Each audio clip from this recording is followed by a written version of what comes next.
welcome to episode 85 of the Red Leaf Retrocast. Retro Gaming is the episode today. Your host, JD, joined by my two best buddies in the world, Colin and Joey. Joey, how you doing? I'm doing all right. How about yourself? Doing quite well. It's been a good, nice little weekend. Really cold here in the island of Rhodes. In the single digits these days. Where's that club?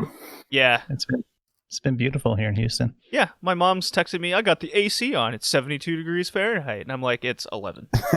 I have it on. Yeah, a little warm. So today, right now it's about like 60. So It's a beautiful morning. Colin, what's up with you? Oh, it's been a very busy week for me. I've had nothing but 13-hour shifts all week. Boo. Except that one shift where it was 12 and a half. But on top of that, I ran out of washer fluid, and my car's hood won't open. And it's telling me I need to change the oil, so I got to bring my car to the mechanic tomorrow and get that hood opened. The frozen shut or the latch? Okay. Yeah, that little lever you have to pull to get car maintenance. Fun. Yeah, I'm overdue for an oil change myself. Yeah, mine says 20 days. I do my own oil changes, so. I did, but I don't like doing it in an apartment, and it's just easier to get someone else to do it for me. It's cheaper to do it for someone else, actually, for me. Yeah, for the most part. But there's always that chance that those mechanics will tell you something's wrong with your car that isn't actually wrong with your car, and then fleece you for a bunch of money. So you ignore them. Yeah, I take it to a car wash that do oil changes, so they're not going to really push anything too hard. Right, because what are they going to fix? Well, your air filter. Now I'm good. I'll do it myself. Right. End of story. Well, I usually just change out the air filters anyways, and it costs like, $5? So... Like, yeah, they're probably due. Yeah, but I can just buy it myself and do it. They're not hard. They're trying to overcharge. So I'm like, yeah, I'll get it. Don't worry about it. Yeah. Well, today's topic on this retro gaming podcast are rail shooters, a really fun genre of video games out there that I think is kind of lost to time in a lot of ways. So that was a fun topic. Yeah, but I think they can dwindling away like the arcades that they originated from. I think VR can bring them back, though. Oh, yeah. I'm glad you mentioned that, because a good chunk of my PSVR games that I have are indeed rail shooters. There's Vex, there's Beat Saber. That's basically a rail shooter, but with music. There's... Oh, I just got this like gun game where you're going down a rail and you're shooting dudes left and right. I can't remember the name. Pistol Whip. Pistol Whip. There it is. I do remember. Shut up, Joey. That I do want to try. There's Blood and Truth. That's basically a rail shooter for VR. So you're right, Joey. The VR games are very much rail shooters, and those tend to be the best ones. Yeah, because movement in VR is kind of hard. So if you don't have to move and just have to shoot, it's the easiest thing to do. Absolutely. Would Half-Life Alyx qualify as a rail shooter? Maybe? Complex one, because you got puzzles and shit. Yeah, to a certain extent, I guess. You can't move around with your feet until some kind of omnidirectional treadmill gets released to the public. Right. Yeah, I suppose so, but I guess a rail shooter to me is auto movement rather than kind of point and click and go to the next area. Yeah, that makes sense. Yeah, but it's pretty much the same concept. So, where would I be without plugging all of the stuffs? We are an anime podcast as well. Go check out our retro anime reviews. We just did Iki Tosen and Butt Attack Punisher Girl, so we're really into the ecchi these days. But that'll change soon with the next couple. Butt Attack what? Butt Attack Punisher Girl. You heard right, Joey. Yeah, I listened to that one. What is... I'm confused. Don't worry about it. Just go I listen. have to worry about it. I'm gonna have to listen to that. Really, yeah, that was a very interesting anime that we went over. We got wrestling, lots of wrestling content coming out. It's kind of taken over the podcast in a lot of ways with less gaming stuff, but we are still doing our two classics, which is these retro gaming ones and the retro anime. The wrestling ones have come down to a much tighter subject of promotions, some topics, and then the Patreon for the historical stuff, mostly the women's wrestling, but I'm doing Starcade reviews, going back to the 80s with that, and really a lot of learning experiences, which is a lot of fun. So if you're into wrestling content, then head it over to the Patreon, support what we're doing for historical purposes, and it's a lot through tape trading, whether it's virtual tape trading or actually getting DVDs from Japan, Europe over here. So it all goes to that and goes into a Google Drive that, basically join the Discord and everything, and you get to be a part of all that.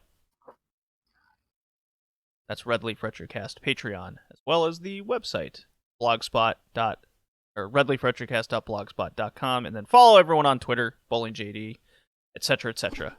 So there you go. All the plugs are done. Colin, let's start with you. No work stuff, please. Just the games that you've been playing. Well, last night I finally beat Breath of the Wild. Hell yeah, that's a long time coming. Please clap. I will do no such thing. I will golf clap away from the microphone, though. That's right, guys. Since I've already used Hold Your Applause twice already, I'm taking the Jeb Bush route and going the opposite direction. Now applaud, goddammit! What was your favorite boss fight? Good question. Or favorite dungeon would be a better question, I suppose. Probably the camel. The big robot camel in Gerudo Valley. Where you had to rotate the entire... Wait, no. I'm thinking of the... Wait, yeah, that is the one where you have to rotate the whole dungeon, right? That might be the bird. Actually, now that I think about it, the bird was probably my favorite. There's just a lot of cool puzzles involved. You have to make it bank a certain direction in order to make certain things move in a different direction, like whether it's big blocks to form a path across a hole in the bottom, or you got this gondola that's underneath the wing, right? And you do that. You ride on the gondola while it's sliding towards an enemy, or actually, no, it's that eyeball that forms all that black and red goo that you have to make disappear. And then you use your stasis time lock ability to make the gondola stop. And then while it's frozen in time, you fire an arrow at the eyeball, and then you can enter the area that it leads to. Yeah, there were some really cool puzzles in that game. My favorite boss fight was definitely the bird one, because you fight the boss in mid-air, which I thought was really cool. Each one was I think my least favorite was definitely the very first one I did, which was the water blight, where you're on like platforms and he electrocutes shit, and I didn't like that one. Yeah. I kind of felt like the ending was a bit lackluster. I mean, all that build up and it just kind of ends without a whole ton of fanfare, at least compared to something like Ocarina of Time or Wind Waker. I mean, Ocarina of Time's last boss and climax and ending all felt really epic, but somehow Breath of the Wild didn't really have the same feeling. I mean, maybe if it featured an escape sequence from the castle where you have to dodge fire from turrets, or if in the final fight with Ganon in his giant four-legged form, you glide towards his head, but occasionally drop through the air to dodge hits from him, something like Shadow of the Colossus in that regard, and then do like a downward stab on his head, similar to Wind Waker. I don't know. Just didn't quite meet my expectation, but I still really like the game overall. It's definitely better than Twilight Princess or Skyward Sword. I'd probably put it in my top 5 Zelda games. At least top 5, whatever. I mean, there's a lot to do in there in this game. I mean, I know I had complaints about it at the very beginning, but once I really got the ball rolling with it, it really grew on me. So yeah, I'm looking forward to seeing what the sequel brings. Yeah, it'll come out someday, I'm sure. And I may end up purchasing Hyrule Warriors Age of Calamity. Ah, yeah, okay. Yeah, I'm getting a lot of, especially with the PS5 coming out, and I swear it's not real at this point. My Nintendo Switch, with the specific games that are coming out for it lately. Why is my cat biting my butt right now? He's digging behind because me. we talked about the butt attack. Oh, right. Random. So your cat heard. That's a new one, kitty cat. That's a new one. Yeah, my Nintendo Switch is getting a lot of use with, I got Cyber Shadow. Ah, yeah. That's a new game that just came out by the makers of Shovel Knight, Yacht Club Games. That's the other thing. I also played Sense, a Cyberpunk ghost yes, story. hold that thought, because I played it too. After the last episode, learning about big-boobed cyberpunk girls in a ghost story, I was all into it. But Cyber Shadow is a game I highly recommend. If you're a fan of Shovel Knight, if you're a fan of Ninja Gaiden games on the NES, without the wall jumping ability, it is an incredibly well-made game. The music is phenomenal. It really gets you just pumped into the whole universe that this is in. The life system is really neat, where you have to kill enemies and get the little boxes that hold kind of energy meters. So if you get hit too much or you run out of energy, your character will die because he's a cyborg type situation. It's really cool. It plays incredibly responsive. I can't recommend it enough. The boss fights remind me of Contra, in the sense where the game is simplistic enough where you can jump right in and play it and just hack and slash away. So much like the Contra, but it plays as responsive as a Ninja Gaiden in the way it kind of jumps and moves. So it's a good little hybrid between the two. Much like how Shovel Knight was kind of a Mega Man hybrid DuckTales type gameplay. This just I am very much addicted to it. It is a lot of fun. It's only $20. Use your Nintendo points so you can get a discount on it like I did with how much you do. I'm still picking away at Phoenix Wright, and I'm still picking away at it. I'm on the Which case are you on? I'm on case 3, so yeah. I haven't kind of boring. Yeah, I haven't. It's not really feeling how it starts out. Not unlike the others, but I'm also picking away at Danganronpa. But if you can power through that one, case 4 is well worth it. Yeah, as you discussed in our retro gaming episode, we played Phoenix Wright on. Yeah, detective games. Yeah, and then Danganronpa. I just finished case. Hell yeah. Yeah, I just finished the third trial, fourth trial, whatever. The one where Sakura is the main focus. Just finished that one. That one was very long. That was where I stopped last time. It was like midway through the trial, so I just got past that one now. That's finally I'm past it.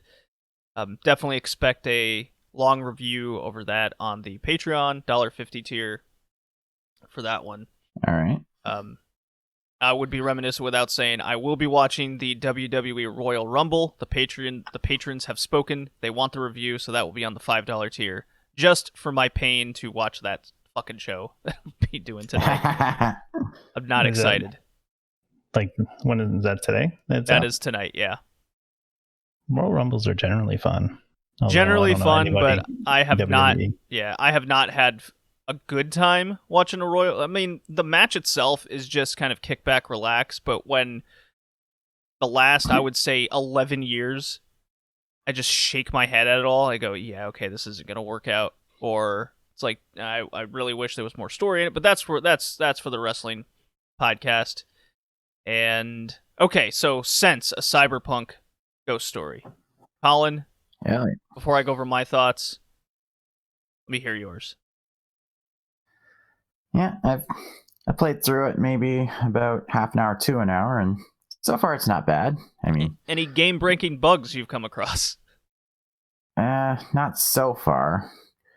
I mean, the main character's limb movements make her look like a paper doll, which kind of takes me out of it. The frame rate's really weird when you run.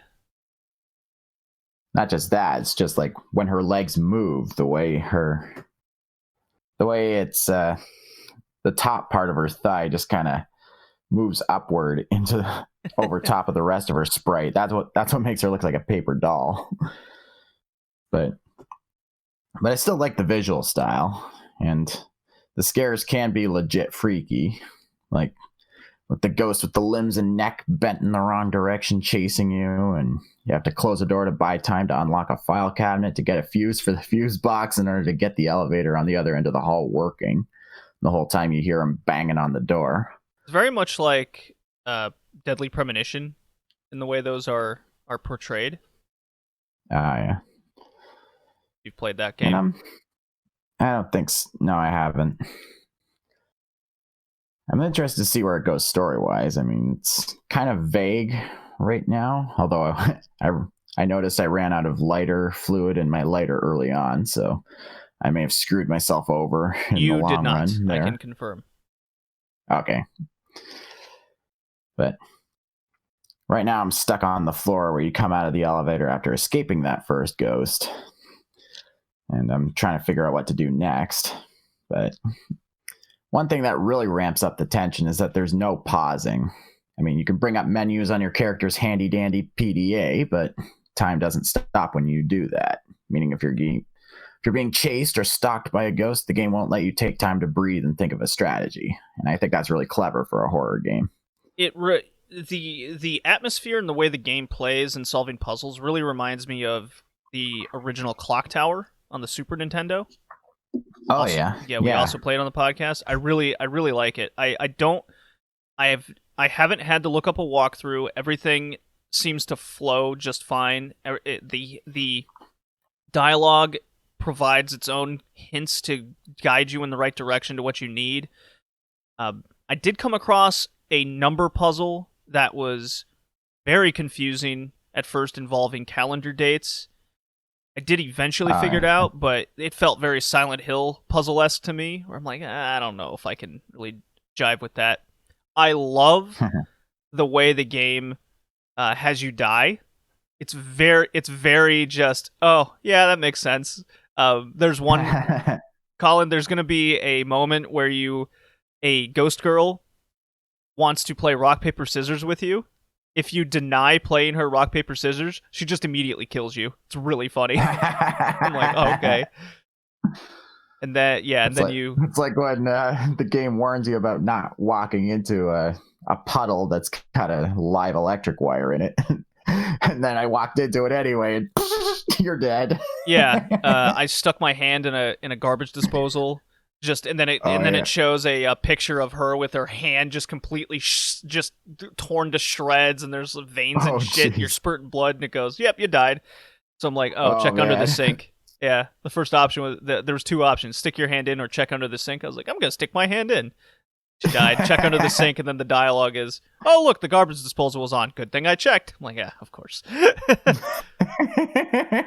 Yeah, there's a lot of really funny deaths like that in the game. I do like the presentation through this kind of comic book manga cutscene-esque. Yeah. It kind of reminds me of old NES, Super Nintendo way to present cutscenes. More games need to have those. Yeah, I really like the presentation at all. Is it the best well-made game in the world? No. Like I said, the frame rate when she runs is kind of wonky. I'm playing on the Nintendo Switch, by the way. I don't know what you're playing on, Colin. Switch, yeah. Yeah, okay, so we're both playing on Switch. The load times going in between hallways and stuff is a little too long for my taste. I kind of wish that was a lot faster. Not the end of the world, though, especially because there's so much backtracking in the game you got to do. Because you got to go in and out of rooms, up and down floors to get the items that you know you need to get. Yeah, it's. I am generally having a real fun time with the game. It's got a good amount of spooky to it. I love the random ghosts that kind of come in and out of existence. I do like the whole idea of the cyberpunk aspect of it, where all the characters in the game can kind of interchange body parts to make themselves more attractive in the way they think they need to be. So that's kind of its kayfabe reason why a lot of these women have just giant boobage going on. Yeah. Very much approve of this. There's cosplay that you could do. It's like, oh, take her jacket off. Oh yeah, just like Katana Zero. Yeah, exactly. Kind of the same way. I'm really I keep saying this. I'm sure I've brought this up on many other podcasts, but the Nintendo Switch has really become kind of my not retro gaming device, but games that are made in the modern era in a retro style. I just how they play, how just the feel and presentation on the Nintendo Switch just kind of fits the vibe I get. So I have a lot of games that are just in that aspect to it all. So yeah, I do the same thing. Yeah. Now that I have one anyway. And if I'd had one sooner, I probably would have gotten crosscode on it. Right. So Sense and Cyber Shadow are my two games I'm playing the most right now, and I'm watching a lot of Let's Plays on Hitman 3 since I don't have a PS5, and that shit is hysterical. I love watching people play this game. Yeah, I watched a short. Just one example is I watched a short donkey video of him playing it. Fucking hilarious. Yeah, that was hilarious. Okay, boys, it's level 1. These are usually the tutorial levels. Just, get you into the game. He fucking shoots the 2 targets in the lobby, and then he just walks out. 16 seconds. Easy level. Personal best. I like the banana. The banana one, causing people to fall. I watched Jacksepticeye go through a whole level, hitting people, knocking them out with a fish. Just really fucking funny. I think my overall favorite was Donkey getting the target to follow him, and he checks a bathroom. Let me just take you to my office, and there's like 1 million bodies in it. Yep. So funny. I love it. Hitman 3 is going to be probably the first game I'm going to buy when I find a PS5. Absolutely, it's going to be one of them. Yeah, I saw a girlfriend reviews video of it, and one of the things the guy did was he just pushes a guy over the edge at the top of a skyscraper during like a big party in front of a whole bunch of people, and nobody reacts. They're just like, oh, that's weird. He just went overboard. Okay. Yeah. Yeah. So, Joey, what have you been playing? I've been playing a lot of things. For one, I've been doing the Ring Fit on the Switch. Right. Which it's decent workout. Sometimes I'm exhausted after that. I've been playing a lot of Diablo 3 because I just want something to grind. So just mindless grinding with that. Some Phasmophobia with the new updates, and that's been hard and a lot of fun. A little bit of Rocket League because Brett's been into it, and I suck at Rocket League, so usually just get drunk and play that and piss off Megan for giggle screaming in the middle of the night, as she puts it. And giggle then screaming. Then I played a game, Earth Defense Force. Yes. Have you ever heard of it? Yeah. I don't remember which one it was because it was at my brother-in-law's. We played that for hours. It's such a campy game. I love it. I might buy it on Steam, but I think a new one's supposed to come out this year, so I might wait for that. But it's just killing big aliens and bugs, and this one has like a Godzilla-like creature, and it's just mindless violence. And we were just playing that for hours. A lot of fun. Stuff. All right. Joey, you made some money on the GameStop stock? Does debacle? Yep. I made a little money off that. Good. Got to get on that short squeeze. Got to take it to Wall Street. Take it to Wall Street. Yeah, by the time I found out about it, it was already like shut down. I was like, oh, okay. Which is ridiculous. Robinhood not allowing you to buy, although they weren't the only ones. There was quite a few different, I guess, brokers. I don't know what the hell they call them. Apps that weren't letting you to buy like 12 different stocks. And they're like, it's for your protection. Well, Webull wanted to, but it's just the company they go through that handles all their selling and buying wouldn't let them to. So they're like, we want to, but they're not letting us. Right. So, but then they got back faster because I guess they were complaining to them. But a lot of people think they didn't have the capital for all this, so they couldn't let people buy and sell because they didn't have the money to do that. So it should be interesting what happens this week. See if it crashes the market or people just make millions. Except Wall Street. They should lose and keep losing. Yeah, Wall Street mad because they're not the ones taking advantage of everybody. Yeah. Well, all right. So you're not allowed to push back at us. Of course. You can't do that. Only they can crash the market like in 2008. Yep. How dare you use our tactics against us? Right. Same deal. Okay, we have a theme to talk about, so let's get to it. All right.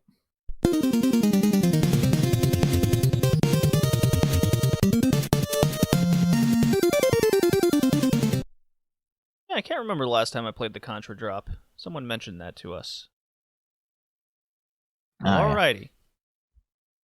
Joey, it was your theme pick for episode 85 here. Yes, it was. Rail shooters. Why not? So we haven't done it, and I wanted to make everyone suffer and play Pokemon Snap. That is one of the games. So that's the main reason why I chose it. I mean, rail shooters can either be really good or they could be extremely terrible. I feel like we got some winners here for this one, though. I think there's a couple good ones, and then there's Pokemon Snap. Yeah, we'll get to Pokemon Snap here. It's not the first one listed, but yeah, I got to bust out the light guns for the first time in forever. That's a lot of fun. I wanted to do a light gun topic, but this actually worked out way better. So I think some of these would be a lot better with a light gun. They probably made these really enjoyable. Yeah, I played 2 of them. 2 of them had a light gun, and then the other 3 did not. But I feel like the 2 that did not have a light gun, not necessary, but 1 definitely needed a light gun, so we'll get to that one. All right, Joey, first game. Yeah. First game, House of the Dead, Sega Saturn. Let me pull up here. Who made it? Published by Sega, developed by Sega AM1. Came out on the arcade in 96, on the Saturn in 98, and Windows in 98. I think there is a couple remakes, but I'm not sure. Yeah, there's sequels and compilation remakes and whatnot. And I hope it comes to VR, but we'll see. I mean, there's games that are like it on VR that you can get. Not exactly House of the Dead, but yeah, you get the idea. So, fun fact, I have this game on the Sega Saturn, but I have the Japanese version because the American version was in low production quantity, so it goes for like $170. What? Or you can just get the Japanese version for $20, which is what I did. Wow, $170. Yeah, and I will caution if you go to eBay or something, because I had a friend who went through this. He thought he got a good deal on the American version, but what he got was the demo disc version of House of the Dead, which has its own collector's value in itself, but not the amount of money that people kind of trick you for. So he spent $50 on a demo disc House of the Dead. So that is something I caution people buying this game with. Just get the Japanese version. Get yourself a 4MB cart that you can then play the Japanese games on your Sega Saturn. That's my cautionary tale. And a lot of these games you can beat in like half an hour to an hour, depending on your credits you use and whatnot. So continue, Joey. So game's about a scientist that has to save other scientists because of a zombie/monster outbreak. So you go around just shooting a bunch of things. Yeah. Hopefully simple. In the face. Hopefully in the face, absolutely. Although I do like how you can shoot body parts off. That's really cool. Yeah. Yeah, that was interesting. Some of the mobs are a little annoying, like the little grubs, because you can't really shoot them until they're ready to attack you. So you're there just trying to kill them while they're on screen, but you can't. At least I wasn't able to. Maybe I just suck. But the constant reload gets a little annoying from time to time. But got to time yourself out so you don't hear it, Joey. Yeah, the music I thought was pretty good with it. Oh, the music was kick-ass. I love the music in this game.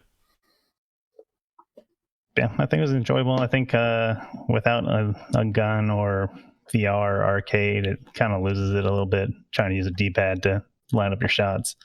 It wasn't the worst thing in the world, because once you go through a level once or twice, then you kind of know where to start moving your reticle prior, because you just get used to it and it's muscle memory. But yeah, the light gun was significantly better experience, at least for me. And it was just really fun just going, clicking off the TV and getting back into it. It's very adrenaline heavy. I did beat this game. My second game I've beat in 2021, so hooray. Good stuff. Is there only 4 levels? Because boss mode only had 4 bosses. Yeah, there's only 4 chapters. Okay. Yeah. I got past the first one and then I died. I ran out of continues. Aw, you need to get those infinite continues, man. Yeah, probably. But I didn't want to use infinite continues. I want to see how far I can go without it. Yeah, there's only 4 chapters. Not all the same house, but there is. I do like the idea of the game showing you weak point of the boss fights. That was really cool. So then you can just spam hit it and then you beat it right away. The big except the final boss. Except the final boss, right? It's a unknown crazy super creature, and it moves like fucking Dracula, and it that was really funny. The evil scientist. Here is my best creation or whatever. Like, oh, you dare control me. Very classic cliche type stuff. Oh, why aren't you listening? No, I must. Yeah. Yeah. It's that was. I liked all the boss fights in this. They were really cool. I did like the effect of the very first one where you shoot its chest area, and it barfs. Yeah, it's the only way to stop it from destroying I always thought you. that was like oil pouring out of the wound. It looked like fucking Exorcist green barf coming out. It was funny. Yeah. Although I was having issues, I thought I was shooting the spot I was supposed to, but sometimes it just didn't register. Yeah, you just gotta spam hit it, basically. Well, that's kind of the tactic in the game. Just spam shoot in the area, and eventually it'll trigger. So. And I remember the Hanged Man boss being a real pain in the ass, just because he keeps flying around in circles and he's really hard to hit.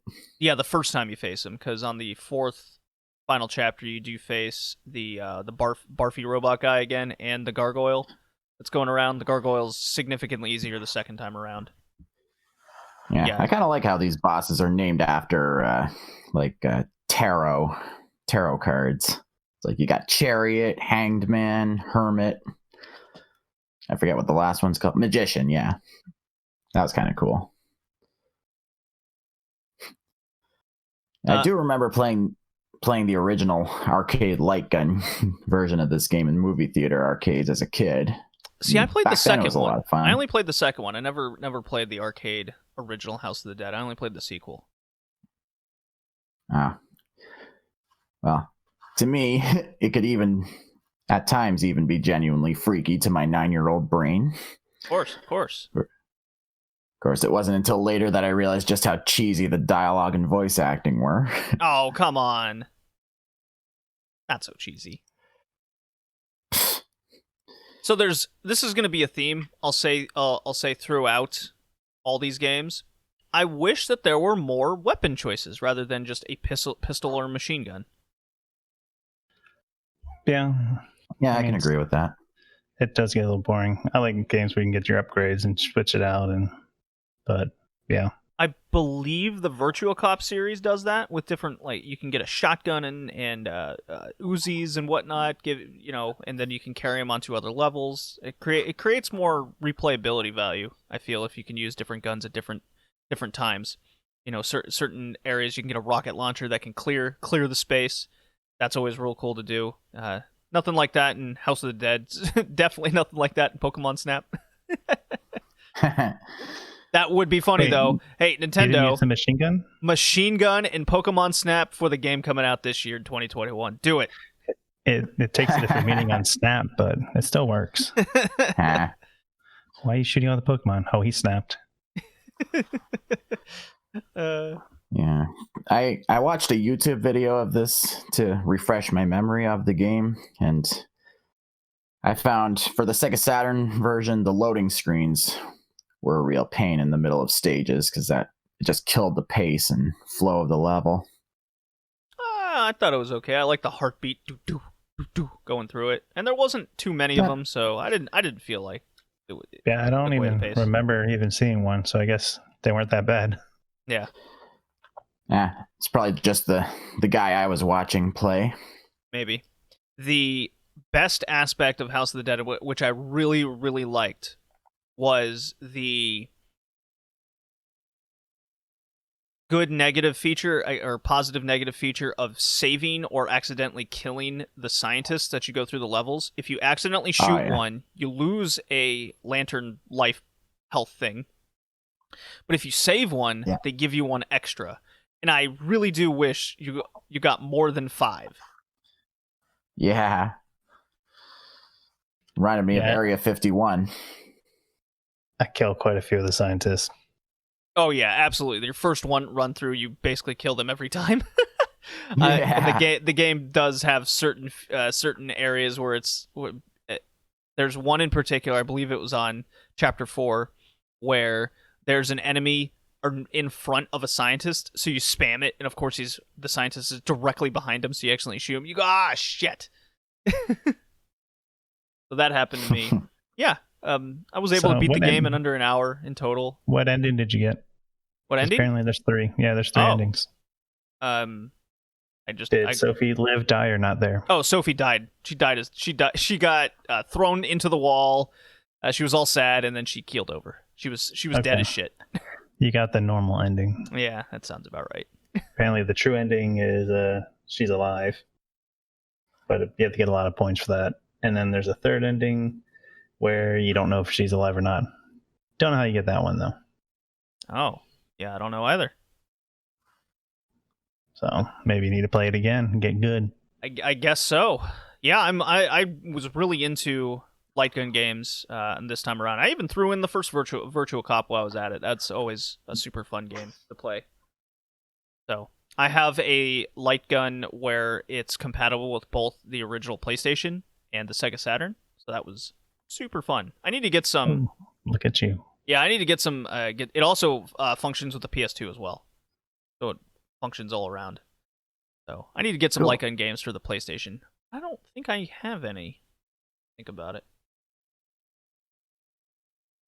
No, don't think so. Mostly Sega Saturn. Yeah, I easily pass this game. Yeah, I pass it. I pass it as long as you're not spending $170 on it. No. $20 was very, very worthwhile. Yeah, it was fun. Definitely a pass. Okay, next game, Joey. Ooh, next game. I'm sorry I made you play this. Pokemon Snap for Nintendo 64. Developed by HAL Laboratory and published by, of course, Nintendo. Came out in 99 and in Europe in, what's it use at Australia in 2000. So, yeah, this game, you take pictures of Pokemon and then, what's his face? The Professor Oak tells you that your photos suck. I mean, that's one summary of it. And sometimes, even though you get a photo of the Pokemon, he can't recognize it. And he's like, there's nothing there. You're like, there's clearly a Pokemon right there.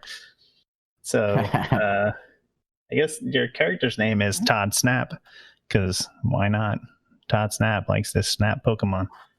The professor made this rail car thing that he built just so you can take photos of Pokemon, so you can send back to him so he can get better data.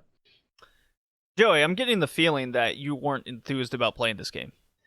No, this game was terrible. Like, I don't understand games that inverse only one of the axes. Axes. So yeah, axes. So the up down inverse threw me off for some reason, because if it was all inverted, I could have dealt with it, but going right normally and then up and down being backwards was messing with my brain, that it just made it annoying. This game is a good example of 1,000% nostalgia for a lot of people, I feel. Because this game isn't great by any means. It's very one-note, simplistic.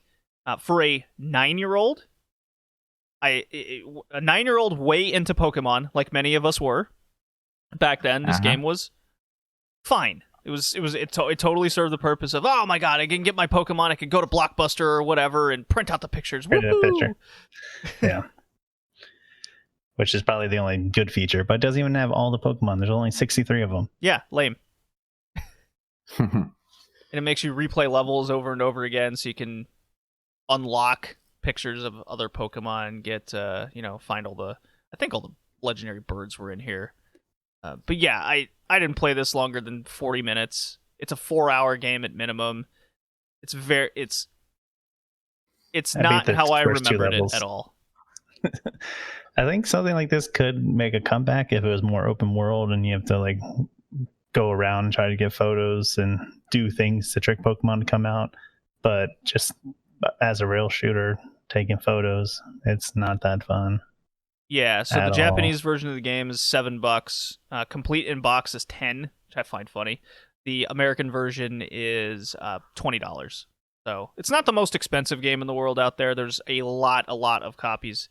So yeah, I found this game just incredibly average, and it really brings the question: how are they going to make Pokemon? How are they going to make the next Pokemon Snap in 2021 coming out? Is it going to be more like this, or is it going to be, Joey, what you said, where it's a little bit more open world, a little more engagement? Because that's where I felt that this Pokemon Snap really falters. Is I just didn't feel engaged enough. Yeah, I don't know. I guess if they did something like Monster Hunter, but you just take photos instead, that could be fun, where you can actually get upgrades and it's just not the same thing over and over and over again. That's something that I'd be into. Absolutely. Colin, what are your thoughts over the Snap of Pokemon?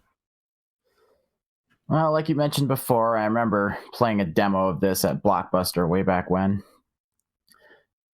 I mean, it was, and like you said, it was pretty fun at the time, and the whole idea of it having branching paths was kind of cool. Like throwing an apple at an electrode to make it explode, and then breaking open a hole in the side of a cave to create a new path. That was kind of a cool idea.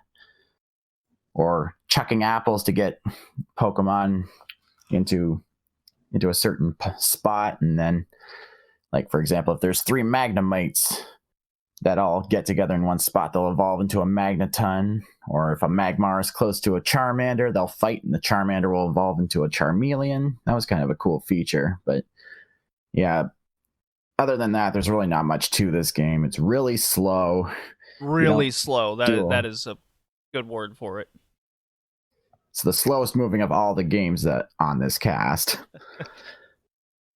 And yeah, other than that, not much to the game. Professor Oak's criteria is very unpredictable.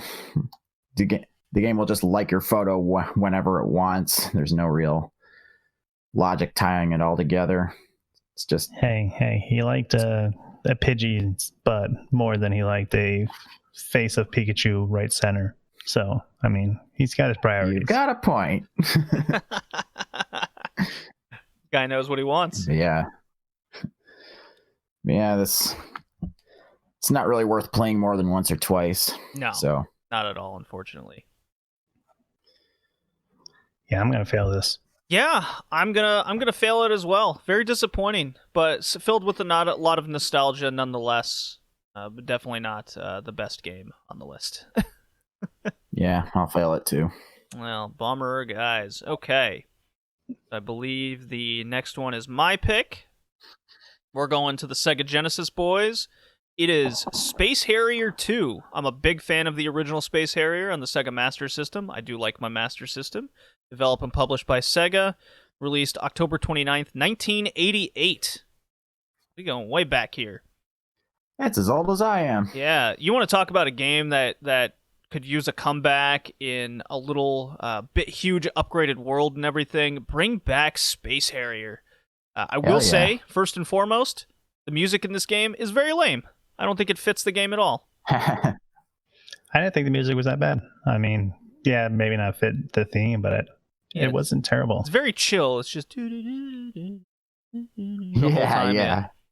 So the whole game is, of course, a rail shooter, but you're a dude with a jetpack, and you can jetpack above the ground and run on the ground. Was he in a jetpack? I couldn't see a jetpack. I just saw a guy floating around on the screen. It's a jetpack.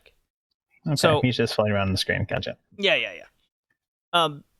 The plot isn't anything too crazy. It's our dude Harrier. Awesome name, by the way. He takes his cruiser, he ends up on this like fantasy world, and it's being overrun by alien and hostile forces or another. So you just kind of shoot, you avoid super I don't know, Cheerios that are coming at you at times. But most of all, you have to avoid all these fucking columns and pylons the entire time. Trees and shit. They're Fruit Loops that are attacking you. Fruit Loops, okay. I stand corrected, Joey. You are. I apologize. You're absolutely right. So, because of all the shit that's in your way, and how fast this game plays, it's very difficult. I only got as far as level 5 out of the 12 levels. The boss fights are fairly easy, but you can find yourself dying 2-3 times in a row just right away because of how easy it is to hit these objects and get hit yourself without kind of memorizing where the enemies are. Yeah, I ran into a lot of trees. Yeah, it's a problem. That's what makes the game super hard. You can find yourself getting pretty damn good at this, because I was wondering like what some of the later levels are, and watched this Let's Play, and this dude was just crushing it. I was like, of course he is. And he wasn't moving much different than I was. I think the difference clearly was he just knew where to be on the screen at certain times of the stage. So I'm like, okay, I don't have the patience for that right now. But as much as I love this game, it suffers from my cardinal sin is just too damn hard at times. Like, I love the Dark Souls games, but they're just fucking hard. It's very aggravating. So, oh jeez, did you see the 0 punctuation on Demon Souls? Yeah, nothing. Yeah, the whole reason why I'm not getting the Demon Souls remake is because it's just so frustratingly hard. With when you die, you lose half your health. Great. After you beat a boss, that's when we'll give you your health back. But as soon as you die, it's all gone again. Fuck off. I hate that. I hate that so much. I just remember Yahtzee making a joke like, "Now I don't give games bad ratings purely because they're hard. Hurt me more, Daddy." That just cracked me up. So, I did really like. So there's a level in this. So you play on kind of this checkerboard. On the 3rd level, I think it's called Taros or something. The ceiling also becomes a checkerboard, so it gives you this like pseudo psychedelic claustrophobic feel to the level. That level was awesome. I played that at least 4 times. Very cool. Well, I didn't have a choice playing it 4 times after I died so many times. But anyways, that level was super fun, very unique. This game coming out in 1988, I do give it a little bit of a pass because of when it came out and what was around at the time. Like, I can imagine myself in 88 playing on my Sega Genesis and being like, this game is blowing my mind away. It plays very fast, very fun. It's just hard. So, you can beat this game in about an hour if you get good at it. I don't believe it's that expensive either. Have I? I don't understand the enemies. They seem to be like random. First you're fighting ships, and then there's a 3-headed turtle ship, and then there's a dragon, and like, did they just like, we'll throw that in the game. We'll throw this in the game. It just felt random what you were attacking. Oh, of course. What's wrong with that? I thought it was neat. I like the randomosity. That's a word, right? Yeah, it is now. You can get the game for about $10, $15 US is the general price. Hey, I say it's worth it if you're a big Space Harrier fan like I am. The game is worth the price. It's worth for your collection. I can't give it a super high score because of its difficulty level. Yeah. For me, this game was pretty much just a slightly improved version of the first game. Mm-hmm. I mean, there was some voice acting, so that was, for the time, a pretty cool feature. And yeah, there's not much to the gameplay. Move up, down, left, right, diagonal while shooting. But it's a good pick up and play game if you're just looking for something to kill time. Oh, absolutely. And you mentioned that a new and improved version should be made for modern day. That game already exists. It's called Sin and Punishment Star Successor on the Wii. Oh, well, yeah, I have that. I suppose you could count that. But yeah, I give this a pass. Joey? I'm on the fence about this one. It was okay. I guess if you're into the series pass, if you've never played the series, I'd probably say fail. All right, that's fair enough. Okay, so we got Colin's pick, then we end with Kay's ghost pick. All right. My pick is Knife Edge Nose Gunner on the N64. Developed and published by Kemco. Released on the N64 in North America on November 10th, 1998. In Japan on November 27th, 1998. And in the EU in 1998. I picked this one because I remember playing it at a friend's house way back when, and we had a blast with it because it had co-op capability. And yeah, it's 4-player co-op. Yeah, that's pretty wild. I mean, that was pretty much what made it the most fun. Although that's pretty much a standard feature in most rail shooters that I know of. Like House of the Dead, that had 2-player co-op at least. Right. Yeah, a lot of those arcade Lycan games have 2-player options, yep. Yeah. And playing it now, it's still fairly fun. I mean, it's a bit awkward to aim the reticle with the joystick, but the ability to launch screen-clearing bombs when you kill enough enemies and move your airship slightly to the side or up and down with the C buttons was kind of a novel idea, just to like dodge projectiles and such. Yeah, that was a neat idea. That reticle was just so sensitive, though. Yeah, it could be a bit tricky, but I thought it was decent for what it was. Although at the third stage, it starts to feel a little bit like Star Fox 64 in terms of tone. Just you're going into this giant stone face to fight an alien fortress in the middle of a big cavern. And you've got all these big pyramid things coming up out of the top, shooting projectiles at you every which way. That was the stage where I kind of stopped playing because I didn't have a whole ton of time to spend on that, and plus, this is one of my complaints for the game. You die, you start all the way back at the beginning of the stage. There's no checkpoints or anything. I mean, that didn't bother me too much, but I do get where you're coming from. Because the levels were exceedingly long at times. Absolutely.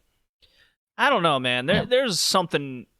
I thought the controls were interesting, but very cumbersome at times. I liked a lot of the ideas this game had. It just felt like it missed being more original. I felt like I've played this kind of game 1,000 times. Just on a rail, I'm shooting... tanks and stuff. Nothing really stood out to me this game, and that's an issue.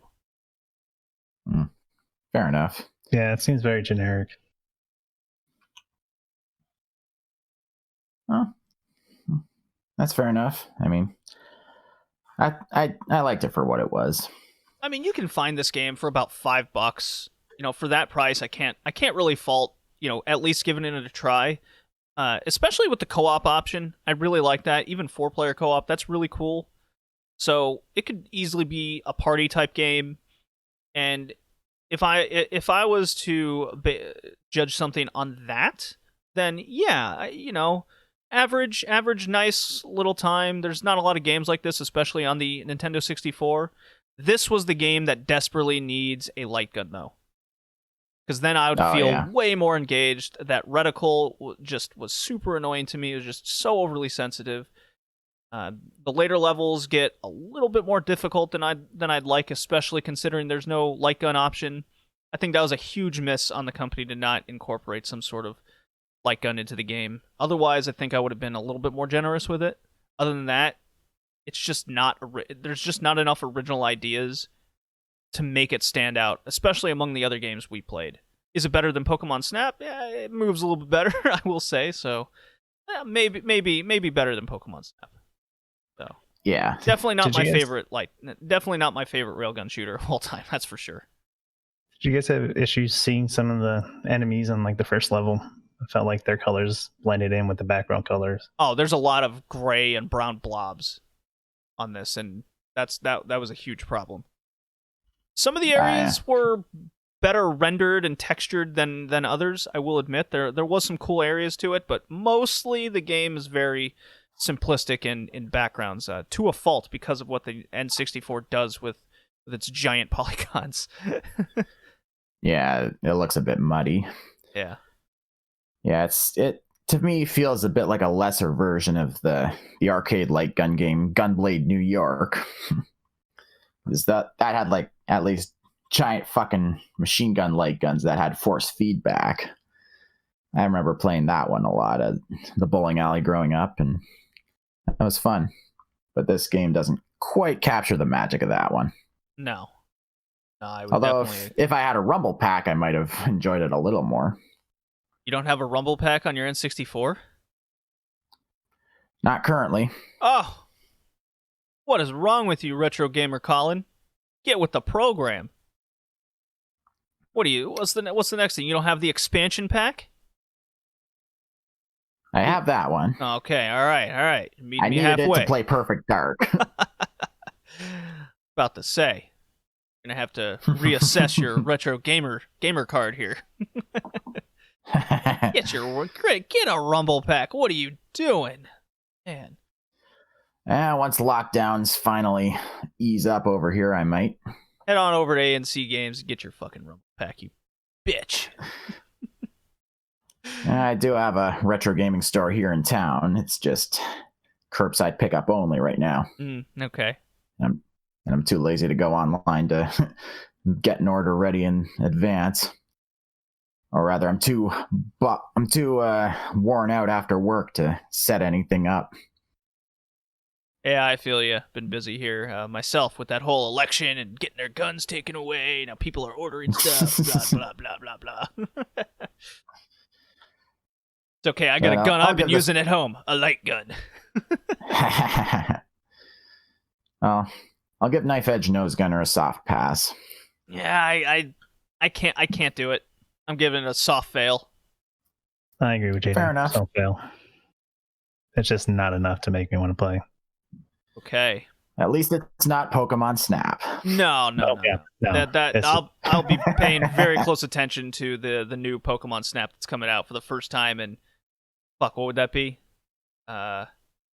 21 years. Jesus Christ. Wow. How has it lasted this long? Anyways. Our last game is K's Ghost Pick. K is from the Wrestling Cast in his own podcast, Big Egg Joshi Podcast. He pops in for our fifth game pick now. He chose for us Crisis Zone, part of the Time Crisis series on the PlayStation 2, developed by Namco, published by Namco and Sony Computer Entertainment. It is a light gun shooter, rail shooter game, of course. Came out in the arcades in March 99, but it hit the PlayStation 2 and whatnot in 2004 in the fall. This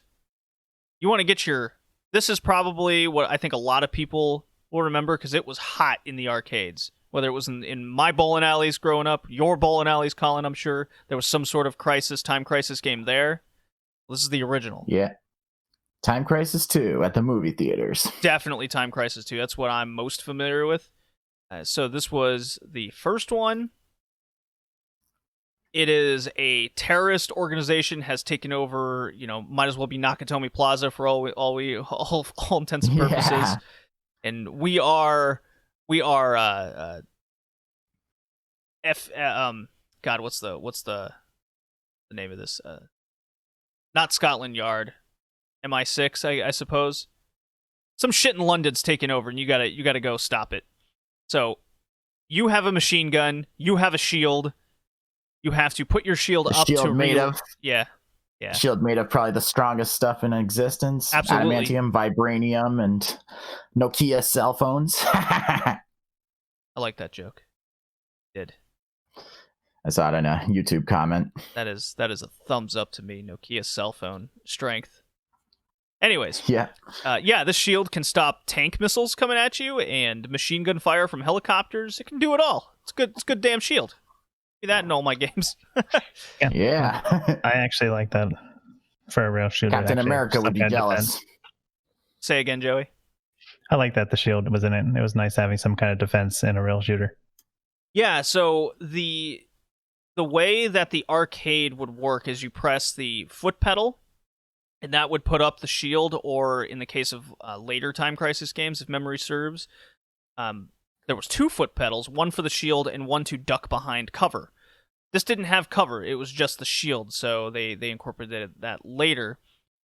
And in the case of the light gun that I was using, there was a button on it to put the shield up, and then you can press the trigger to reload. So it really got you to kind of hold the gun with 2 hands and keep it up so you can keep putting the shield up. I quite like that in the game. The controls were very nice. There's a lot of bullets flying at you across the screen at all times. So in the way that the game tells you that a bullet is going to hit you or a knife is being thrown at you, whatnot, a red reticle will come over to the enemy about to shoot and kill you. So that's kind of your indicator to put your shield up. Or generally you get a feel that, hey, that enemy has been on the screen long enough, he's probably going to shoot me before I'm able to shoot him again. Put that shield up. The game was very, very smart in how it was able to incorporate these controls and how everything being indicated on the screen at excellent times, despite all of the nonsense that was being sprayed and shot all around the screen at all times. Very, very much adrenaline filled. I absolutely love this game. This was very fun. Yeah, Time Crisis games are always rock solid.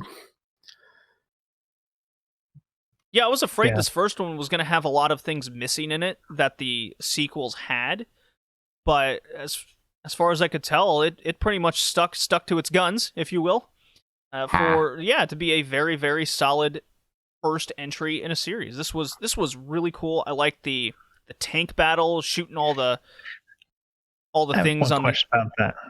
Who drives a tank into a mall? Who does that? An asshole terrorist, Joey. But why didn't he just start shooting his main gun right when he came in? He's just like, I'm going to drive around while this guy's shooting me. Man, I'm not going to worry about him. Consider it terrorists? Oh, okay. Maybe it takes a while for the tank to load its giant rifle projectile. Got your So second it just dude in here. Goes forward and backwards because it gets stuck. I just don't know why a tank would go inside of a mall. They could have just sat outside and shot it. I'm just saying, those terrorists are dumb. Don't worry about it. Terrorists are dumb. Terrorists are dumb. They're doing terrorist things. Of course they're dumb. Not a good job at it. So I beat 3 stages. Very cool. The helicopter fight I thought was really awesome, where this giant there's like 4 of them shooting at you, and then there's a giant kind of fat armored version that you got to take down. A couple of those. You're on a walkway. I thought a lot of this game matched up quite well. This suffered from the same thing though. I wish there was more weapon variety, not just a machine gun the whole time. Maybe there is, and I just didn't come across any. So maybe you can inform me if there were. Yeah, one thing I found again. Go ahead. One thing I found a bit annoying was the sound of the shell casings hitting the ground the whole time. It was even louder than the gunshots themselves. Ironically enough. But that's a small complaint. If there's any game I would buy a light gun for my PS2 for, it'd be this one. Oh, and PS2 light guns are fairly inexpensive, so I do recommend it. And the Type Crisis series is a lot of fun to play. This is no exception at all. Hell yeah. Joey? Apparently, the PS2 there's a flamethrower, a missile launcher, a laser rifle, a Gatling gun, and a grenade launcher. But you can only use it once per area. Oh, so maybe I just didn't find it. Me either. So now I'm wondering where they are. Yeah, I'll have to look into that. Yeah,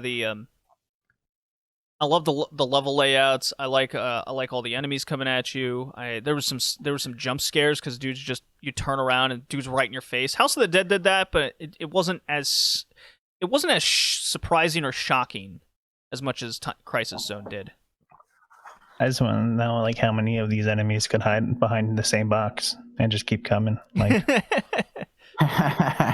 they suck with the tank, but they're really good at hiding behind a box. Dude, that missionary crawl, you gotta go for it. Gotta get to that same box. But I like that most of the things you could destroy on the screen, shooting the glass. Yeah, so many destructibles. That was my favorite part. There's like a magazine rack that you're shooting and just papers are flying everywhere in this convenience store area. That was really cool. Lot of attention to detail in this game, for sure. Yeah, hell yeah. You can just spray and pray and just have a lot of fun with it. Yeah. There needs to be a VR Time Crisis game. Okay. Game. I'm looking that up right now. Time Crisis VR. If that existed, I would buy a PSVR right now. Crisis Brigade 2 is Time Crisis in VR. It's on the Oculus. Oh, hell. Interesting. There you go. It's there's even a Crisis Brigade PSVR game, and it's $9. I might get this today. Gimme, come on. Let me show you PlayStation Store. Being so by Sumalab Digital. Yeah, look at that. Oh, it even has Move controller support. Sweet. Hot damn. That's what I'm talking about. I mean, it's good that it has Move controller support. It better. Well, shit. There's a $9 game in my pocket right now. Awesome. So that was Crisis Brigade? Brigade. VR. It's like Brigade, but VR. Get it? Ha ha. Yeah. Hell yeah. Well, I think I know what I'm buying later this year. Yeah, I mean, you can go through the main story in like 45 minutes. It's not a long game at all, but very much worth your time. Easy pass, I must say. Easy pass for Crisis. Definitely. Easy pass. Yeah, I definitely pass it. Well, okay. Our 5 games we played for this podcast were House of the Dead on the Sega Saturn, Pokemon Snap on the Nintendo 64, Space Harrier II on the Sega Genesis, Knife Edge Nose Gunner on the Nintendo 64. So 2 N64 games to start off 2021 here. I think we only played like 2 or 3 in the entirety of 2020. Yeah. And Crisis Zone on the PS2. Joey, this was your theme pick.